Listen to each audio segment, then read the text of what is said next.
এই দেখেন আপনাদেরকে দেখাচ্ছি, এটা রাস্তা করে গেছে দেখছেন নি? এখন এটা দিয়েই উঠে যাইতেছে।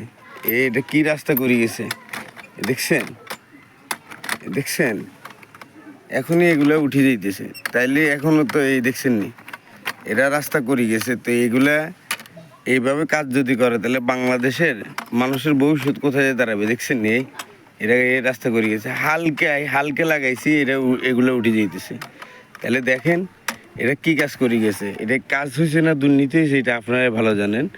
তা আমি চাই এসব ঠিকাদারগুলো লাইসেন্সগুলো ক্যান্সেল করে দেওয়া উচিত। যারা দেশের বা কাজকর্ম এগুলো দুর্নীতি করতেছে, দেখেন কি অবস্থা এই জায়গায়। তো এদেরকে ভবিষ্যতে এরা এই কাজ এখানে এটা যত কাজ করবে যত জায়গায় সব জায়গায় এভাবে দুর্নীতি করবে। তো আমি চাই এদের লাইসেন্সটা ক্যান্সেল করে দেওয়া হোক, এদেরকে ভবিষ্যতে আর কোনো কাজ যেন না দেওয়া হয়, এটাই আকুল আবেদন। আসসালামু আলাইকুম।